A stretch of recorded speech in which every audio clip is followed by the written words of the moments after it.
这是一个执着的梦想，不日铿锵，来日方长。这是一个忠诚的信仰，昂首向前，期待远方。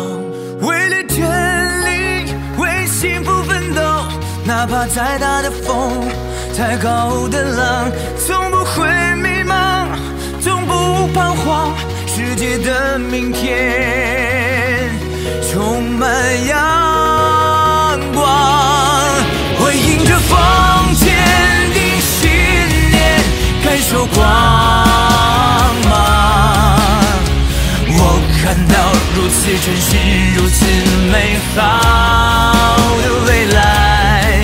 我迎着风，坚定信念，拼尽力量。我知道美好愿望不会辜负了时光。我迎着风，坚定信念，感受光芒。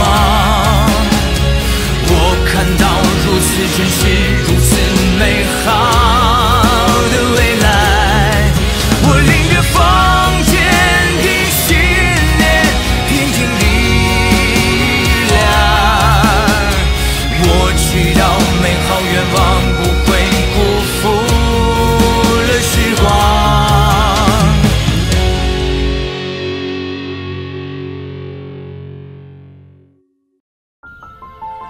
在柏林大学，马克思痴迷于哲学研究，参加了博士俱乐部，成为青年黑格尔派的一员。黑格尔哲学的核心不是平静，而是不安；不是静止，而是发展；不是体系，而是方法。学长，你说的实在太好了，不是平静，而是不安；不是静止，而是发展；不是体系，而是方法。忘了给大家介绍了，这是卡尔·马克思，一个热爱哲学的法律系学生，刚加入我们的博士俱乐部。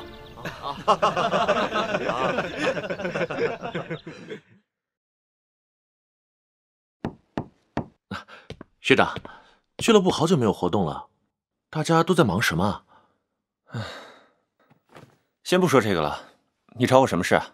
啊，我的博士毕业论文完成了，和学长的观点一样，我也主张无神论。学长，能再帮我看看吗？哦，是研究德谟克利特和伊壁鸠鲁自然哲学差别的那篇论文吗？已经完成了，我看看。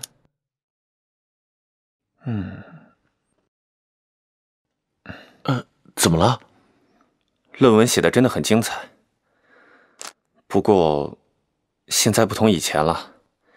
你毕业要提交这篇论文，别说留校了，恐怕连毕业都难。为什么？埃希霍恩刚刚就任教育大臣，这个人是顽固的基督信徒，一直打压无神论。现在学校的气氛也越来越保守，越来越紧张。俱乐部的卢格因为主张政治自由，已经被赶出大学讲坛了。俱乐部现在也没法开展活动了。无神论的论文恐怕不好过关呢。要不你再改改，把你的锋芒和无神论的观点都隐藏起来。学长，我不会改变的。追求真理是人的权利和自由，我是不会放弃的。我要像普罗米修斯一样，不屈不挠。卡尔，我佩服你的勇气。或许也不是没有办法。留校是没戏了，但你可以把博士论文送到耶拿大学去试试。那里有一位研究伊壁鸠鲁的权威，他应该会喜欢你的论文。重要的是，他有资格通过你的论文。谢谢你，学长。至于工作嘛，你可以去莱茵报试试，这是当地工商业主办的报纸，思想不保守。祝你好运。1841年，马克思在耶拿大学获得哲学博士学位，后来通过投稿进入言论相对自由的莱茵报担任编辑。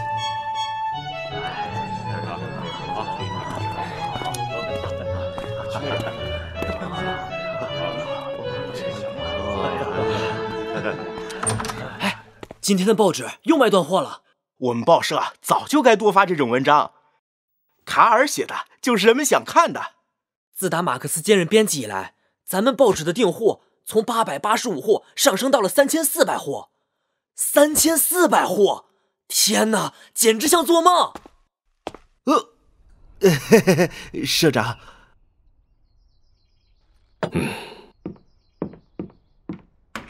老板，对报纸的销量不满意吗？卡尔，你的文章让报纸大卖，但是我们也有麻烦了。算我求你，不要再跟普鲁士政府作对，写点别的吧。别的？大家想要的是自由和权利，我也只想写这些。你知不知道，大股东们都快要把我给吃掉了？我知道怎么做。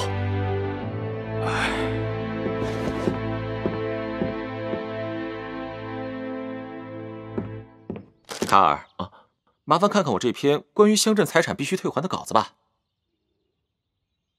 好。总督府对治下平民毫无节制的压迫，葡萄园种植者不得不面临全部破产的危机。写得好，科布伦茨，帮我转告总编室，这篇文章一字不改，全文刊登。太好了。老板那边没问题吧？别怕，我们匿名刊登，就算天塌下来，我还比你高半头呢，我顶着。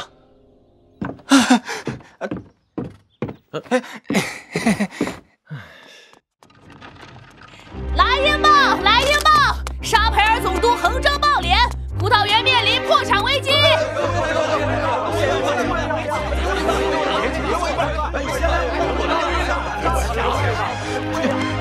卡尔，沙贝尔总督派人来抓人了，说是要整治败坏他名声的记者，不就是来找我吗？现在怎么办？怎么办？放心，有我在，你就在屋里待着，别出来。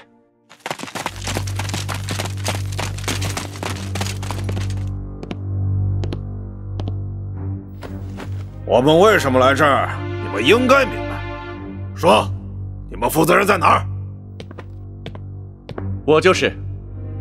你就是这里的负责人？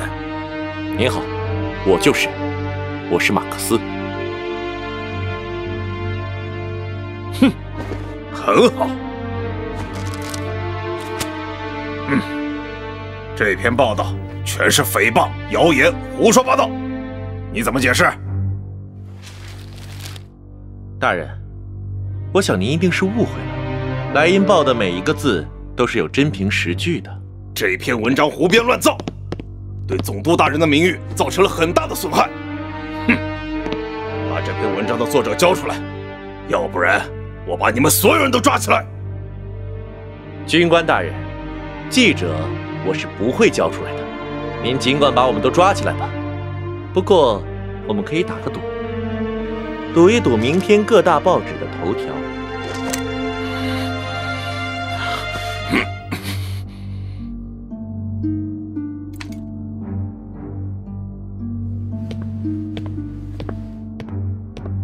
站起来，否则别怪我不客气了。军官大人，您当然可以开枪，这样明天的新闻可能会更加轰动。当然了，总督大人苦苦经营的绅士形象可就跟着灰飞烟灭了。我把我的性命放到赌桌上，总督大人可以拿仕途名誉来赌吗？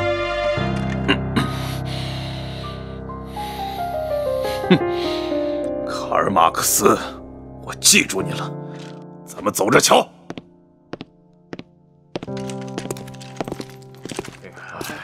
哎，你们听说了吗？莱茵报的马克思一个人几句话就把总督派来抓人的士兵给顶回去了。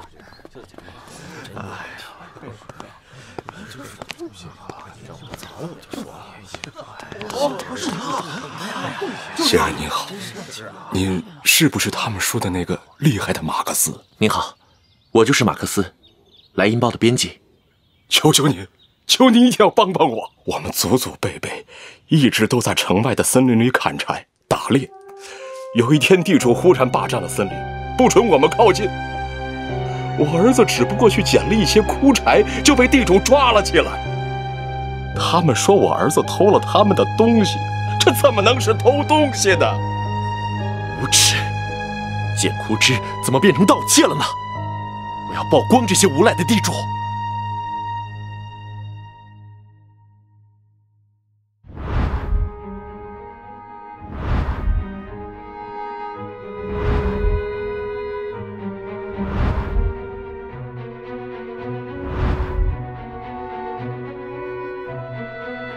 我宣布，通过新的林木盗窃法，剑枯枝与盗窃同罪。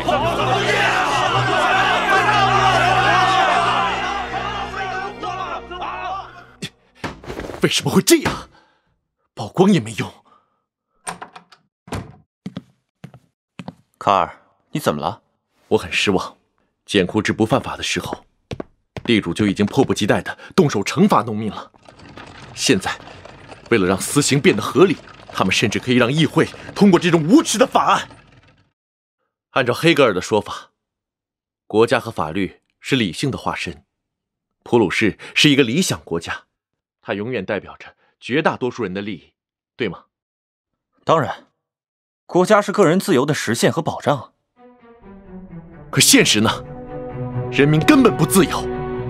剑枯枝本是大自然赋予农民的权利，议会却通过林木盗窃法剥夺了农民的这些权利。看来，法律不过是地主剥削压迫农民的工具，议会也就是个摆设。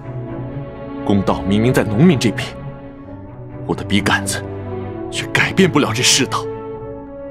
卡尔，你想太多了，这不过是有些刁民在闹事。有件事……不，我越来越清醒地意识到，普鲁士政府并不是黑格尔说的理想国家，它代表的是私有者的利益，而法律也不过是私有者维护自己利益的工具。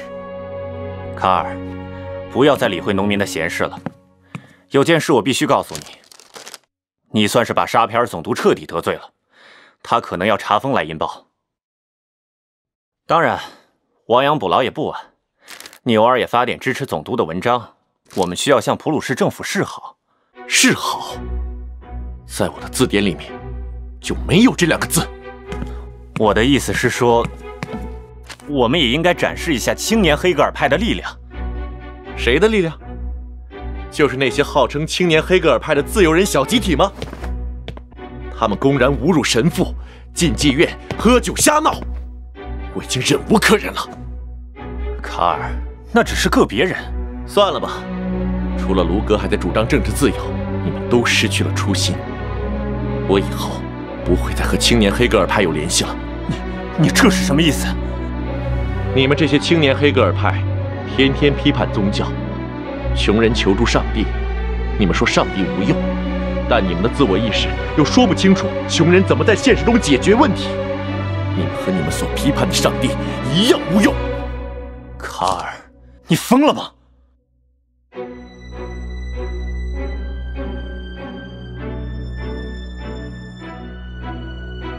在这个颠倒了的国家生活下去，我迟早会疯掉的。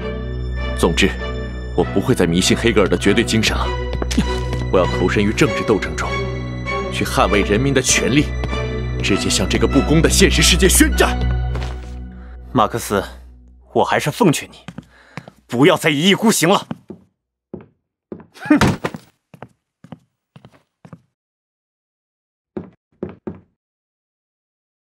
哼！您好，您是马克思先生吗？冒昧来访，我叫弗里德里希·恩格斯。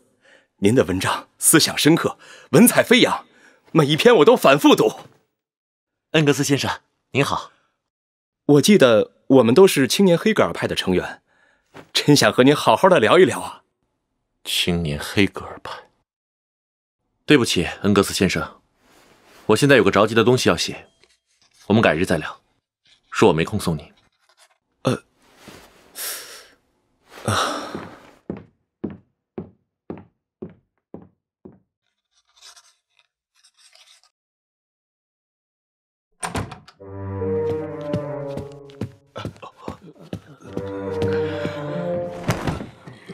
这篇文章很有意思。莱茵报的股东先生们，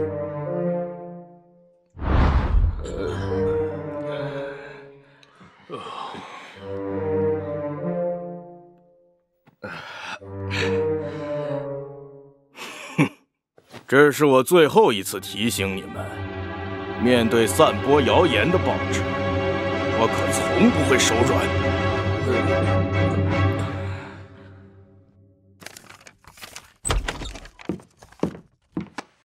罗哥，你来的正好。现在连莱茵报的政治自由也没了。为了不让总督把报社查封，我决定辞职。看来我来的正是时候。你也知道，自从我被大学赶出来以后，就在搞出版和政论活动，办了德国年鉴。这不，德国年鉴也被查封了，我的政治自由也没了。在这个反动专制的普鲁士，真是要窒息了。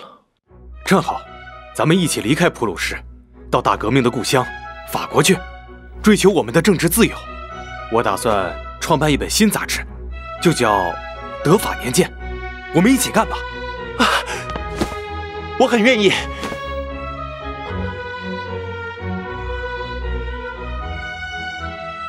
不过，卢哥，先让我回家娶我的公主，我会带她一起去法国。我先提前恭喜你了，你不用担心在法国的生活，我给你准备了500塔勒的年薪。太好了，我可以给燕妮买戒指了。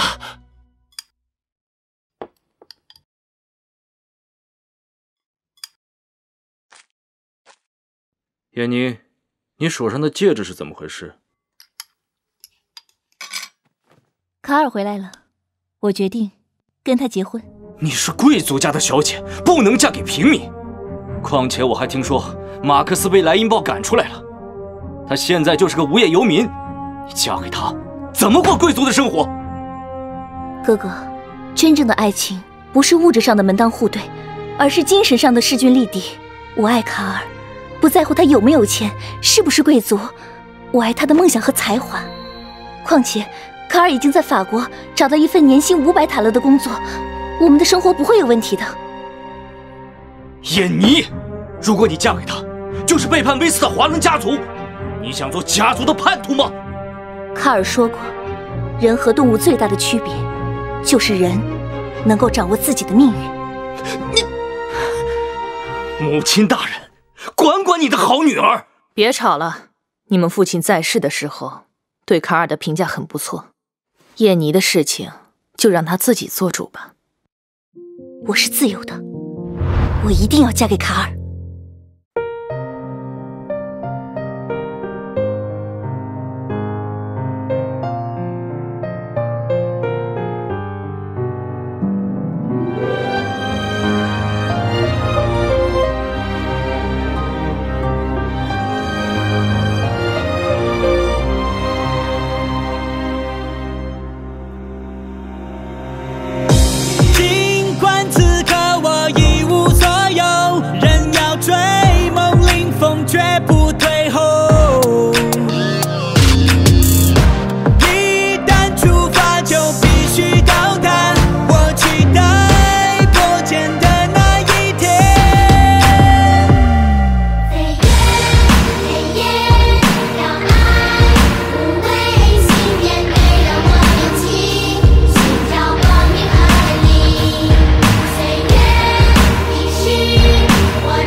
失去了挚爱，也被世人不解和冷落。我不要在名利的光环下迷失自我，不忘初心，一往无前，点燃燎原之火，让信仰引领不安的心。这和马克思为民营团结起来革命，这和马克思没有谁能熄灭我的热情，这和马克思为人类的解放守护真心，这也和马克思。